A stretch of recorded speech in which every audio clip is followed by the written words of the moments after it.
Päivää taas ja tässä videossa jatketaan tutkimuskootteria. Tätä on jo aika pitkään toivottu. Edellisestä tutkimuskootterivideosta taitaa olla jo 2 vuotta, mutta mä en oo kumminkaan jättänyt sitä lojuumaan. Mä oon aina silloin tällöin ajellut sillä ja ruuvannut sitä. Ja nytten kertauksena tästä tutkimuskootteriprojektista, niin mä joskus 2 vuotta sitten ostin tuollaisen CPI Aragon, niin se oli ihan hirvittävä romuleja ja mä korjasin sitten jotakin 30 eri vikkaa. Ja mä ostin tuo siksi, kun mulla joskus nuorena oli ensimmäinen mopo tollanen samanlainen. Ja silloin kun mä sillä ajelin, niin mä huomasin, että siinä oli semmonen ärsyttävä ongelma, että se aina kylmänä kiihtyi tosi hyvin, mutta sitten se hyytyi, kun se kuumeni. Ja se oli semmonen ihme ongelma, että sitä ei tuntunut saavan millään korjattua. Mä sitä yritin tutkia ja kokeilla vaikka mitään, mutta sitä ei millään saanut pois sitä hyytymistä. Niin mulla jäi siitä semmonen fiksaatio tuohon, että mä aina mietiskelin, että mikä se oikein aiheutti. Ja nytten 10 vuotta myöhemmin mä sitten ostin tollasen samanlaisen, no myöskin siksi kun halavalla sai ja piti saada jotakin tekemistä.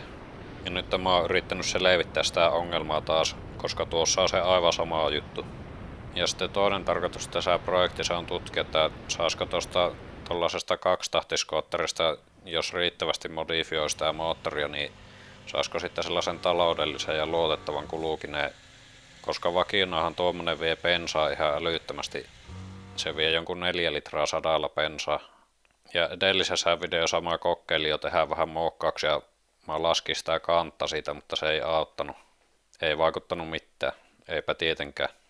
Ja sitten se hyytymisongelma on jo vähän se selvinnyt, mutta se ei vieläkään ole korjattu. Ja nyt tässä videossa mulla on noita 2 vuotta sitten kuvattuja pätkiä, joita ei enää itekään oikein muista. Eli tässä videossa on aluksi pari pienempää korjausta, mitä mä tein tuohon. Ja sen jälkeen tehdään erikoisempi muokkaus, minkä pitäisi ottaa siihen kulutukseen. Ja lopussa kokeilla, että soveltuisiko CPI ympärivuotiseen käyttöön. Joo, ja sitten korjataan jälleen yksi vika. Siitä puuttuu takavilikut. Mä tilasin AliExpressistä tämmöset LED-vilikut. Ihan hyvää oloset. Spirit Beast -merkkiset. Ja sitten tein rosteripellistä tämmöset kannakkeet.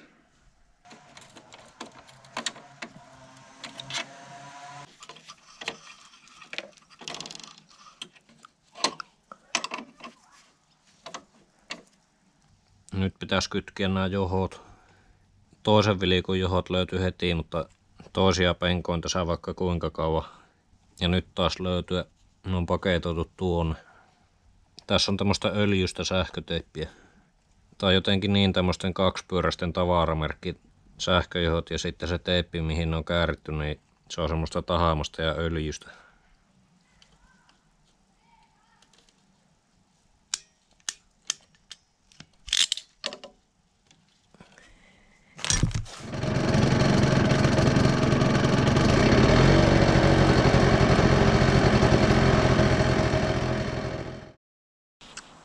Joo, eli nyt kävi CP:llä sillä, että oli ajanut jo mittarin mukaan 220 kilsaa sen jälkeen, kun oli laskenut sitä kantta. Ja mittarissa oli vieläkin 1 pykälä ja ihmettelin, että eikö se ikinä lopu, että kuluttaako se nytten tosi vähän. Ja no sittenhän se tietenkin sammu. Siitä taas loppua bensa. Mä muistin väärin sen bensamittarin, että silloin kun se on ihan tyhjä, niin siinä kuitenkin näkyy 1 pykälä siinä mittarissa. No onneksi sammu lähelle kotiin, että joku 200 metriä piti työntää ja nyt kävi hakkeen pullolla lisää bensaa, niin nyt ei lähde käyntiin. Ja täällä bensasuodat on tyhjä. Se näyttää, että sinne ei mene bensaa. Ja sitten hajos vielä tää ryyppyvaijeripatentti. Seuraavaksi mä alkoin tekemään itse ryyppyvipua 3D-tulostimella. Ryyppyvipuahan ei missään nimessä voinut ostaa kaupasta. Olisi ollut 20 € liikaa.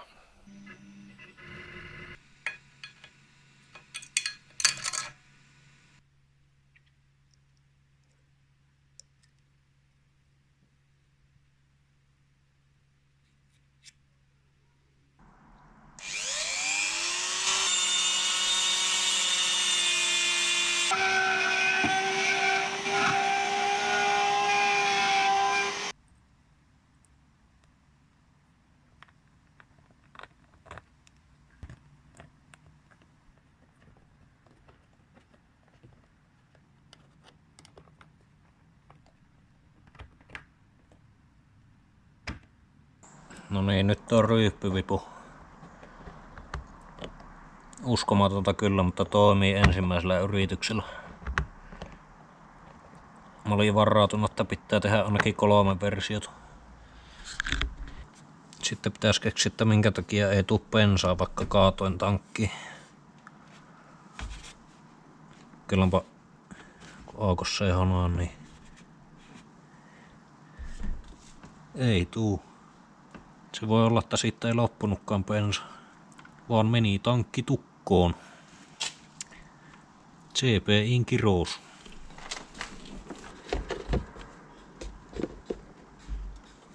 Kyllä tuolta hanaasta tulee. Elikkä puuilo suorati on tukossa.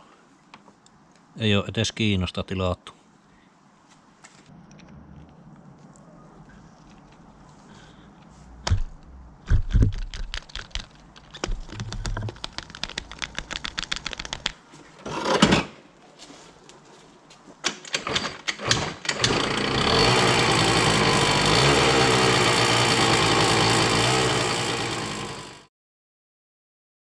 No niin, ja seuraava polttoaineen kulutusmuokkaus liittyy yllättäen näihin valloihin.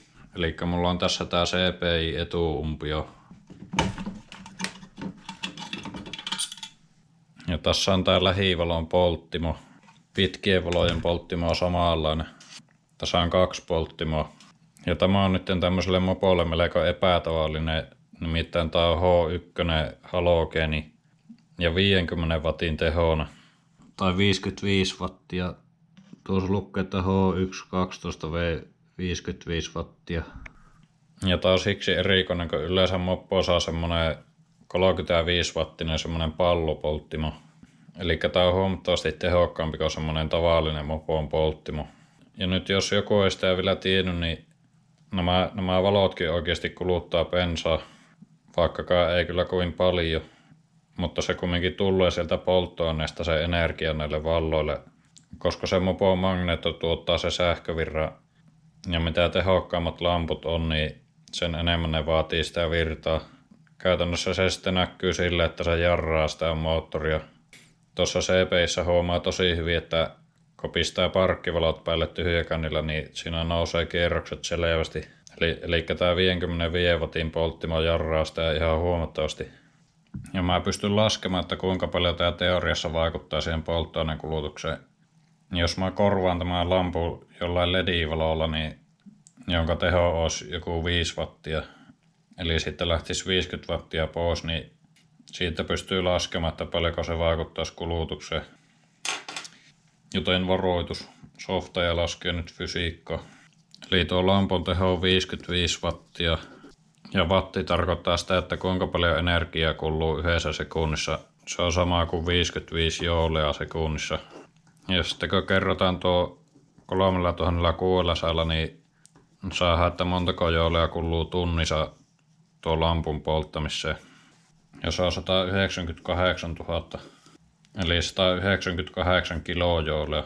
Ja sitten jos oletetaan, että tuolla mopolla on keskinopeus noin 30, niin silloin 100 kilometriin menee noin 3 tuntia. Niin silloin 100 kilometrin aikana tuo lampun polttamiseen kuluu 594 kilojoulea. Ja tämä on siis se energiamäärä, mikä pitää ottaa sieltä polttoaineesta. Mutta sitten sen pitää huomioida vielä se moottorin hyötysuhe ja sitten se sähkögeneraattorin hyötysuhe. Ja se hyötysuhe on todennäköisesti aivan surkia tuossa mopon 2-tähtikoneessa, kerta se vie niin paljon polttoainetta suhteessa siihen, kuinka pieni se on. Mä veikkaan, että tuolla se mopomoottorin hyötysuhe on 10%, enkä yllättyisi, jos se olisi vielä vähemmän. Ja sitten se sähkögeneraattorin hyötysuhe luultavasti joku 50-70%. Sanotaanko, että se on 60%. Niin sitten kun nuo huomioon, niin sitten saadaan, että 9900 kilojoulea, eli 9,9 megajoulea kuluu tuo etuvalon polttamiseen 100 kilometrin aikana. Ja nyt on sitten se mielenkiintoinen osuus, eli bensiinin lämpöarvo, se on noin 43 megajoulia per kilogramma. Eli kilossa bensaa on tuon verran energiaa, niin tästä mä voin laskea, että montako kiloa bensaa sen lampun polttamiseen kuluu. 0,23. Ja bensan tiheys on noin 0,75 kiloa per litra. Bensa on siis paljon kevyempää kuin vaikka vesi. Niin silloin tuo litrona 0,306, eli noin 0,3 litraa. Ja tuohon on aivan huomattava määrä. Eli teoriassa se etuvalo vaikuttaa kulutukseen 0,3 litraa sadalla. Ja se riippuu tuosta keskinopeudesta. Mitä hitaammin ajetaan, niin sen enemmän se vaikuttaa. Eli minun suunnitelma on nyt korvata tämä etuvalo semmoisella 5 watin LED-valolla. 5 watin LED-valon pitäisi tuottaa suurin piirtein saman verran valoa kuin olisiko 30 watin hehkulamppu. Eli se LED-valo ei ole ihan yhtä kirkas, mutta sen pitäisi silti riittää päiväajovaloksi. Eli kun on vaan joku semmoinen huomiovalo, että näkyy tuolla liikenteessä. Mutta sitten pimiellä mä voin käyttää etuvalona tätä normaalia. Eli mä kuitenkin jätän tämän sinne. Joo, eli nyt sähköpajalla tehdään siihen CP-hinnan ledit. Mulla on 100 kappaletta tämmösiä pintaliitosledejä. Mä oon tilannut nämä joskus 5 vuotta sitten. En yhtään tiedä mitä varten tilasin, mutta nyt näille tulee viimekin käyttöä. Sitten mä leikkasin tämmöisestä prototyyppipiirilevystä.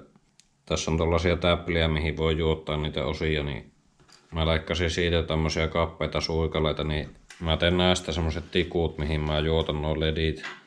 Mä ajattelin tehdä 2 tällaista tämän muotoista tikkua, niin nämä tulee sitten siihen etuvalon reunoille, niin sitten pitäisi tulla ihan siistin näköinen. Ehkä.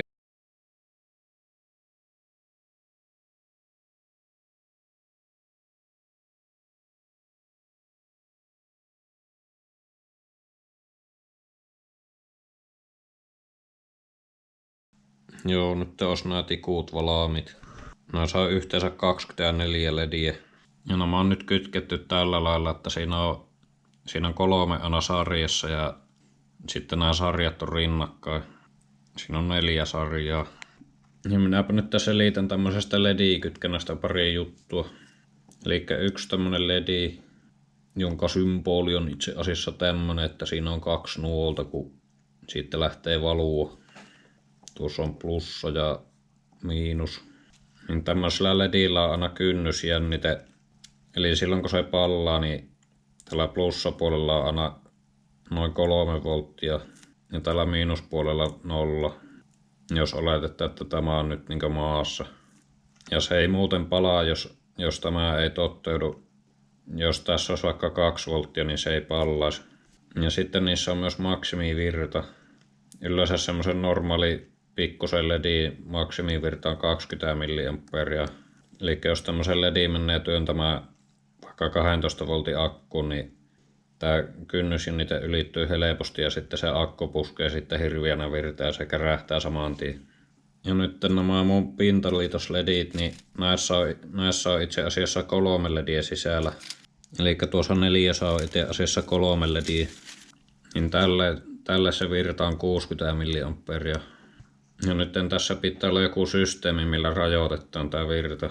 Ja nyt kun mulla on yhdessä tämmöisessä tikussa, tässä on 4 rinnakkain noita sarjoja, niin silloin tämä on kertaa 4. Eli maksimivirta olisi 240 mA. Ja sitten kun mulla on 2 näitä tikkuja, mä kytken nämä vielä rinnakkain, niin se olisi 480.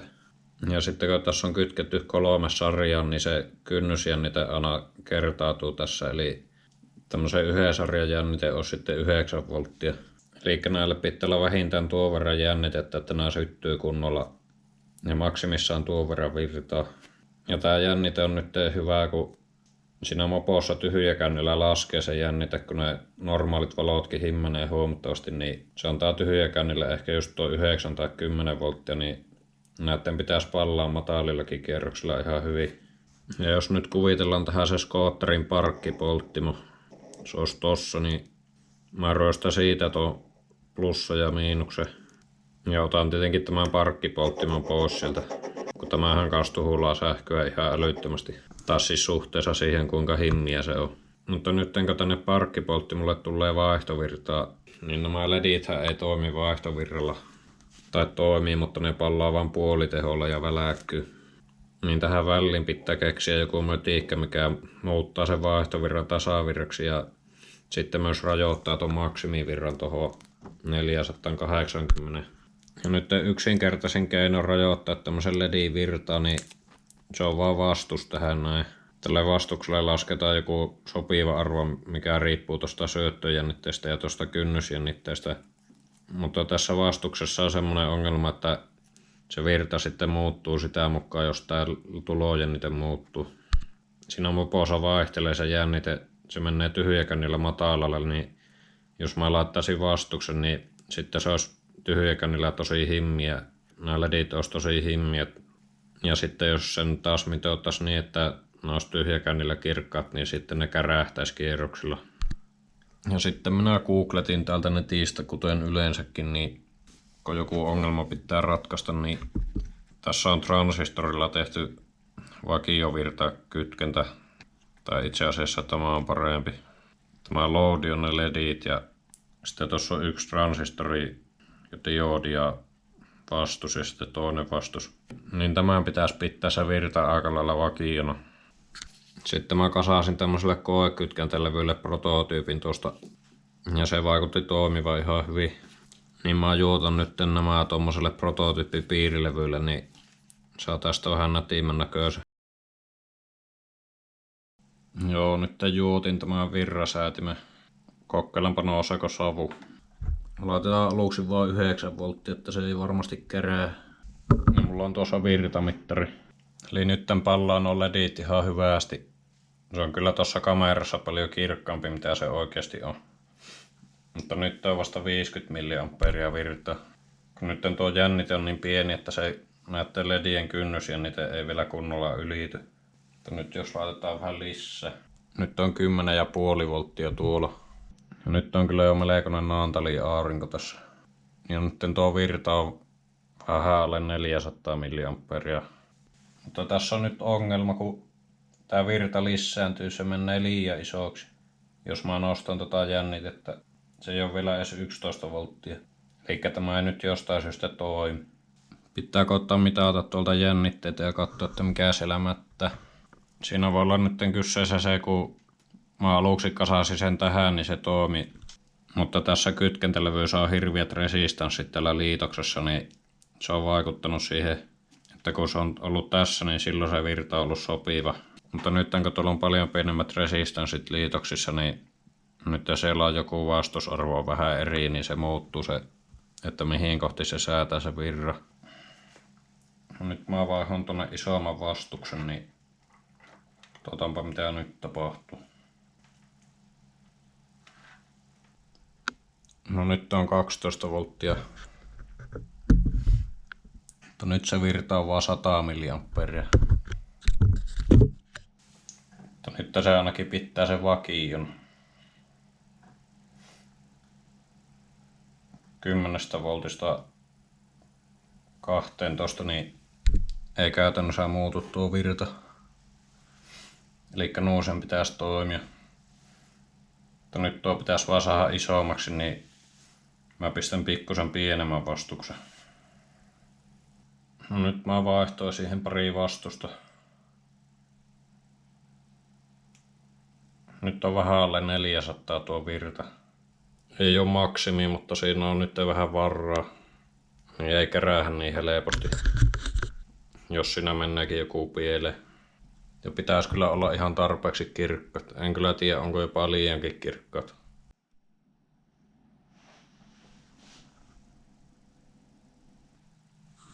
No nyt mun pitää vielä juottaa tähän levylle tasasuuntaan ja normaalisti noille mopon valloille tulee vaihtovirtaa. Eli vaihtovirrassa ei ole plussaa tai miinusta, vaan se virrasuunta kääntyy koko ajan. Ja sitten se tiheys, miten se kääntyy, niin se riippuu sitten moottorin kierrosluvusta. Ja hehkulamppu pallaa normaalisti sillä, mutta LED-valo pallaa vaan silloin, kun se virta kulkee yhteen suuntaan. Ja LED-valo kyllä toimisi siinä, mutta se vaan väläkkyy sitten tyhjäkäynnillä silloin, kun se taajuus on sen verran hias, että se huomaa sitten silmällä. Ja tasasuuntaja voi tehdä 4 diodista. Pitääpä katsoa tää Elektropoomin video, että miten ne piti kytkiä. Hi, I want to make a full bridge rectifier.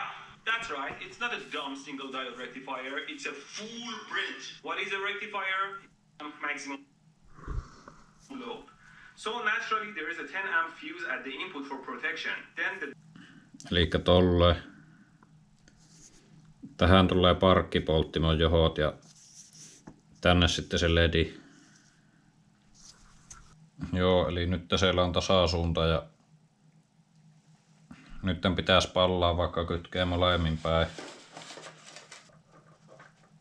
Ei pala. Hohhoijakkaa. Ei vieläkään. Entäs nyt? Pallaa. Entä toisinpäin? Palla. Elikkä nyt sen pitäisi toimia sillä vaihtovirralla hyvin. Ja sitten laitetaan vielä tähän tasajännitteen napojen väliin. Olisiko 2 tämmöistä isoa kondensaattoria, 270 mikroa. Niin tämä pitäisi kans auttaa vähentämään sitä väläkyntää tyhjäkäynnillä. Vaikka siinä onkin tää tasasuunta, niin se saattaa silti pikkusen väläkköä, kun se jännite aina tipahtaa. Tässä on sen koko systeemin kytkentäkaavio. Ja enpähän muista enää tarkkaan mitä komponentteja mä siihen laitoin, mutta tämä nyt ei ainakaan kovin kaukana ole. Tällä tehovastuksella voi säätää sitä virran määrää. Tämä kannattaa testata sillä, että laittaa sen niin tästä ensin poikki ja sitten tästä vettää virtamittariin johot. Ja sitten laittaa siihen aluksi pienen jännitteen ja sitten katsoo, että meneekö se virta liian isoksi. Ja sitten jos on liian iso virta, niin sitten laittaa isomman tämän vastuksen. Eli tämä on ohmimäärä isompi. Ja tähän voi myös laittaa sarjaan näitä vastuksia taas sitten rinnakkain. Mä tein itse sillä, että mä laittoin rinnakkain monta tämmöistä 1 ohmin vastusta. Ja tämä diodi on tosiaan tämmönen Zener-diodi. Se ei ole samanlainen mitä nämä tasasuuntajadiodit. Ja näitä kyllä löytyy elektroniikkakaupasta, mutta jos ei jostain syystä löydy, niin tähän voi myös laittaa tällaisia normaalidiodeja 3 kappaletta sarjaa. Näitä 1N4007 ja näitä jos laittaa 3 sarjaan, niin sen pitäisi toimia samalla lailla. Ja tähän transistorin kannattaa kytkeä jäähytyslevy.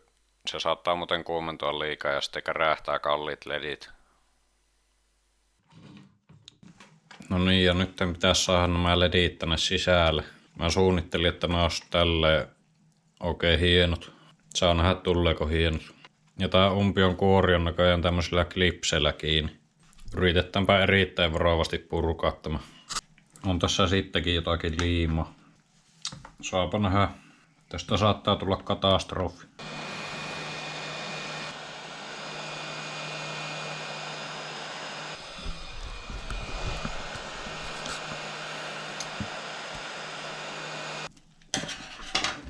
Uskomatonta lähtee irti. Siellä on Sääski päättänyt maallisen vaelluksensa. CPI-umpio. Nyt tähän mä en voi tietenkään jättää näitä vaan killumaan tänne sisälle. Tämä pitää tehdä nyt huolellisesti, ettei tästä tule semmonen räpeilyksen näköinen. Niin mä aion 3D-tulostaa näille LEDille semmoset taustatuet. Ja sitten mä liimaan tohon päälle vielä semmosen pleksi. Tähän tikun päälle semmosen pleksi. Ja sitten mä hion sen pleksi semmoseksi himmiäksi, niin silloin ei tule niin kirkkaita pisteitä. Mä vähän huolettaa, että tää saattaa häikästä aika helposti. Mutta jos mä laitan siihen semmosen sumien pleksi eteen, niin sitten se ei pitäisi häikästä. Nyt mä tulostin tämmöset koteilot näille. Näistä tuli pikkusen liian matalat, niin se tos tulostaa vielä uudet. Sitten mä leikkasin pleksistä tämmöset levyt, mitkä tulee tähän päälle. Nyt mä vielä pikkusen hion näitä vesihiemopaperilla sille, että näistä tulee semmoset samiat. Sitten pitäisi tulla semmonen niin yhtenäinen valotikku, että siinä ei erotu näitä pisteitä. Joo, ja sitten mä liimaan tämmöisellä silikoonilla nää ledit tänne. Ja sen pleksin tuohon päälle. Ja tämä onkin valaakosta. Mä luulin, että se olisi läpinäkyvä. Ei ole kyllä välttämättä ihan hyvä. Jos koittaa sillä, että se ei mene näiden ledien päälle. Joo, tämmönen tikku ois nyt. Sitten mä tein vielä tämmöset kiinnikkeet siihen. Tää tulee kaksipuolisella teipillä kiinni tänne reunaan.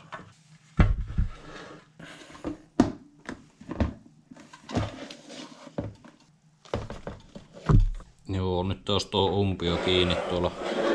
Ja sitten tein kotelon tälle virrasäätimelle. No, vähän tämmönen patentti, ei oo tiivis. Ja sitten liitännät tulee näillä oikeaoppisilla kiinalaisilla liittimillä. Bullet Connector nimellä löytää AliExpressistä tämmösen sarja. Ei maksa juuri mitään. Tosi siihen tarvii myös tällaiset pihit, jotka maksaa 20. Mutta nämä on oikeasti hyviä liittimiä.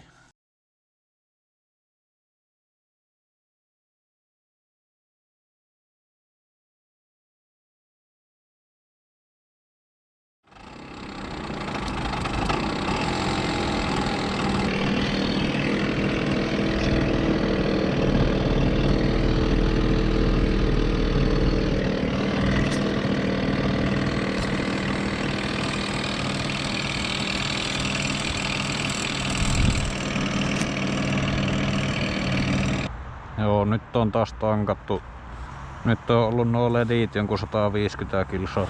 Nyt meni bensaa 7,3 litraa. Pääsi 199,5 kilsaa. Kulutus 3,65. Eli ei vaikuttanut mitään. Mikä pettymys jälleen kerran.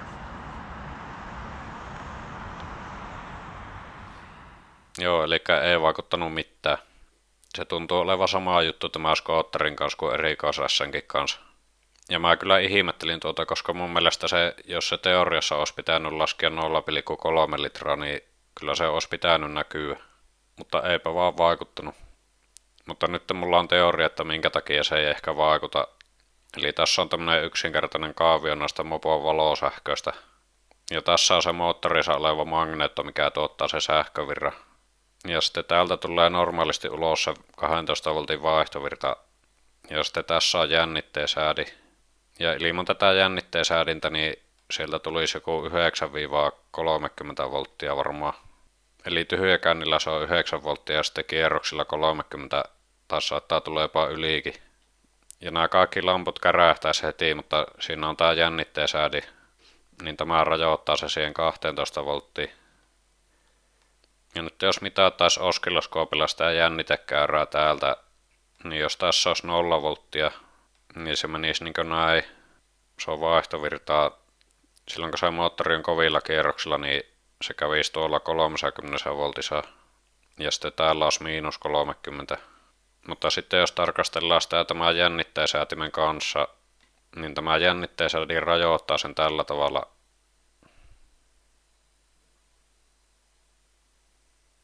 Eli se niin leikkaa nämä huiput pois. Tämä on tällainen yksinkertainen ja tyhmä jännitteesäädi, että se vaan periaatteessa oikoslukee sen ylimääräisen sähkön tänne maahan. Ja sitten se hukkaa sen lämpönä harakoille. Ja nyt tähän tässä käy sillä tavalla, että jos mä otan tämän virtasyöpö hehkuvalon pois ja sitten laitan tähän tilalle ne mun ledit, jotka vie tosi vähän virtaa, niin silloin siinä käy vaan siten, että tämä jännitteesäädin rupeaa sitten syömään enemmän sitä sähköä. Kun sitä kuluu vähemmän tähän valloon, niin sitten tämä nousisi täällä alussa. Niin sitten se on niin +/- että se vaan alkaa tässä jännitteesäätimessä sitten syömään enemmän sähköä.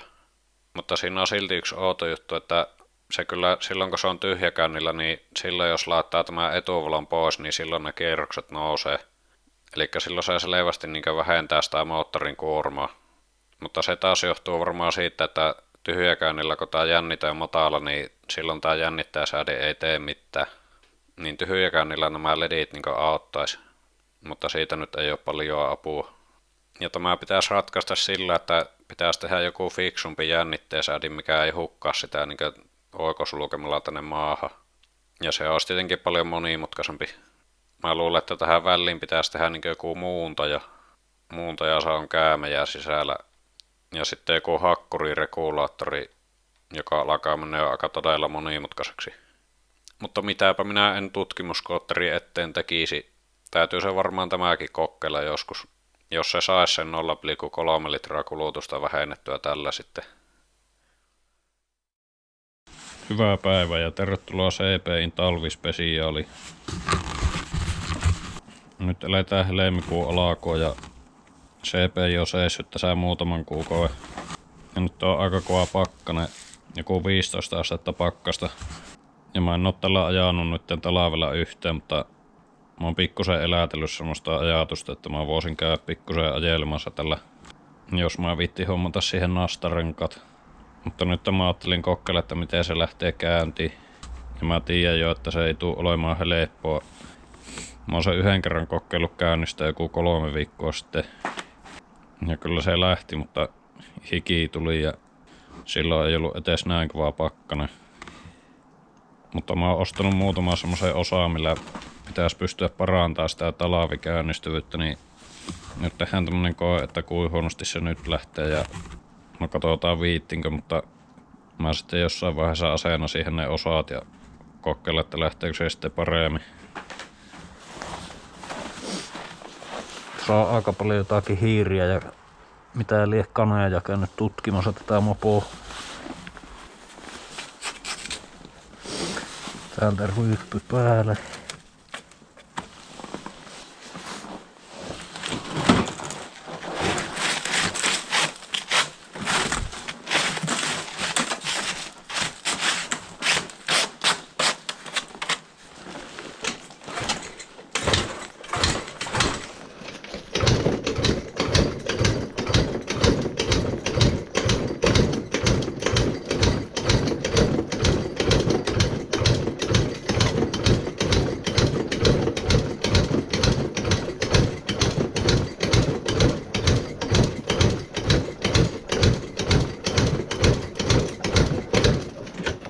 Laski, että 50.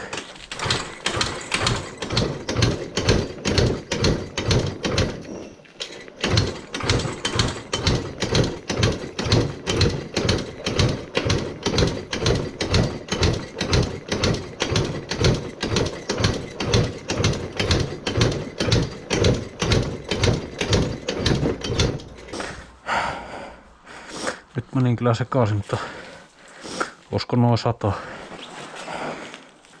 Tuntuu, että se ehkä pikkusen yritti.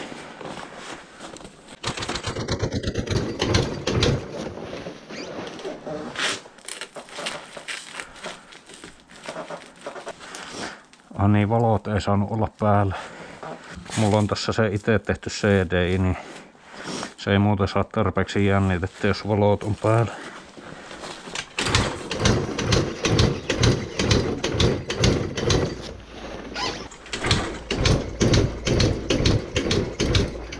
Alkaa vaikuttaa epätoiselta.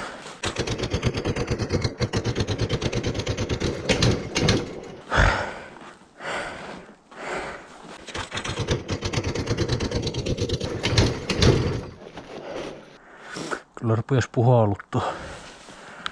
Naiset aina sanoo, että pitäisi harrastaa liikuntaa, eikä vaan ajella mopolla. Mutta tässä sitä nyt tullut.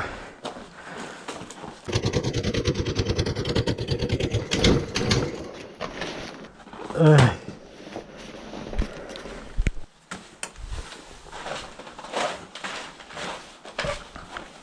Mä yritän ruuvata sitä seosruuvia kiinni päin, niin sitten se saa vähän enemmän bensaa. Laitetaan vaan 4/4 kierrosta auki tuo ruuvi.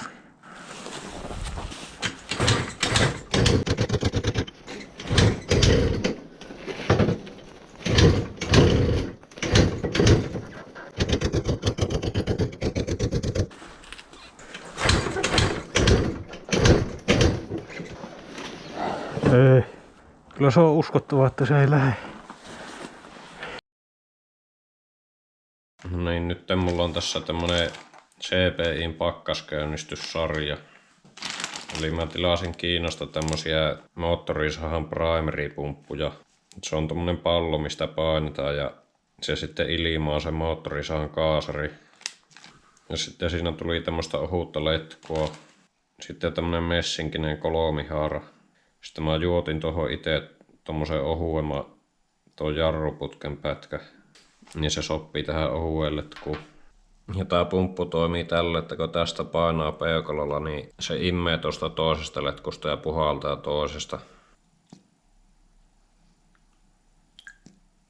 Sitten se tulee tuolta toisesta letkusta ulos. Niin mä asennan tämän siihen CPI:hin Tämä tulee siihen bensaletkuun, että se imee bensaa tonne ja sitten tämä laitetaan siihen kaasariöljynippa. Niin tällä saadaan semmonen eliksiiri ruiskautus sille. Silloin se pitäisi kyllä lähteä käyntiin, vaikka olisi kuin kova pakkanen.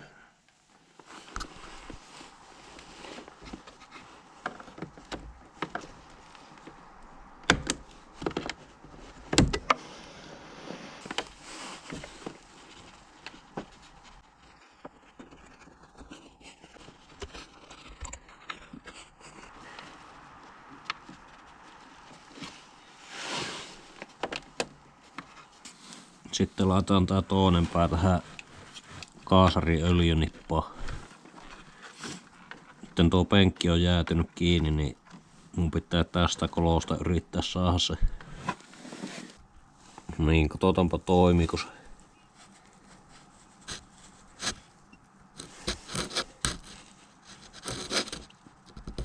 Kyllä sinne tulee bensaa.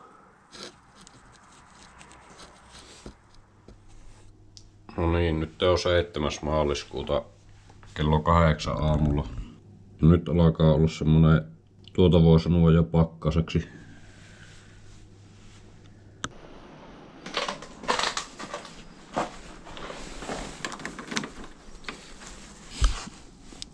Mä oon huomannut, että tää kastelee tuluupa aika helposti. Niin laitetaan nyt vaan 2 huikkaa.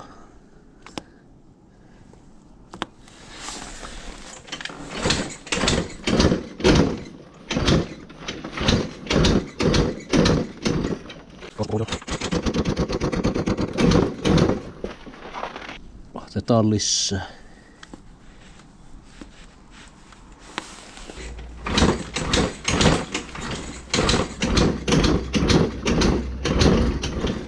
Riittää.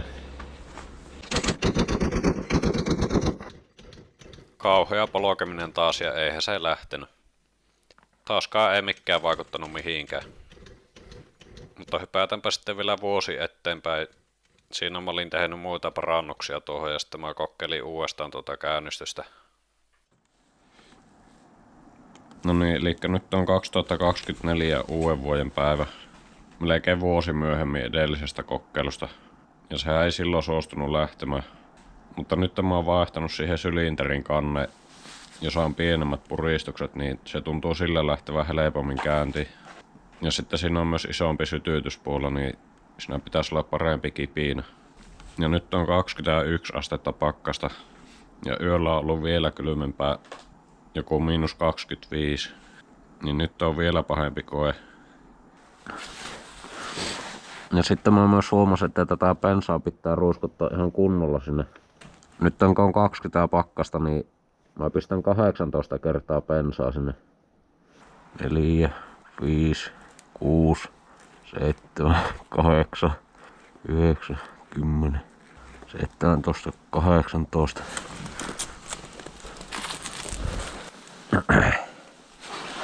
No niin, nyt muuten lähtee CPI tulille. Sitten kallistetaan, että se bensa valluu sinne kampikammioon.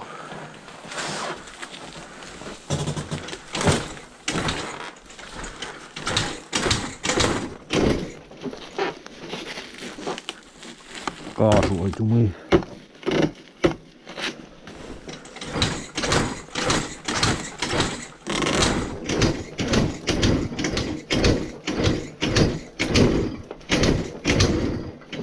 Pörähtää. Ei pysty painamaan kaasua sopivasti.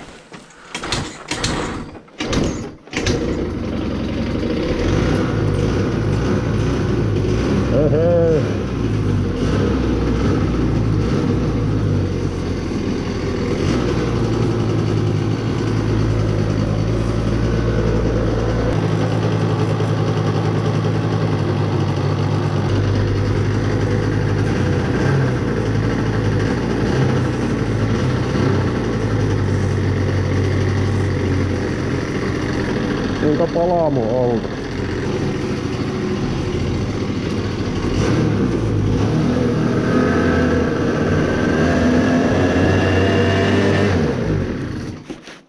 Ei.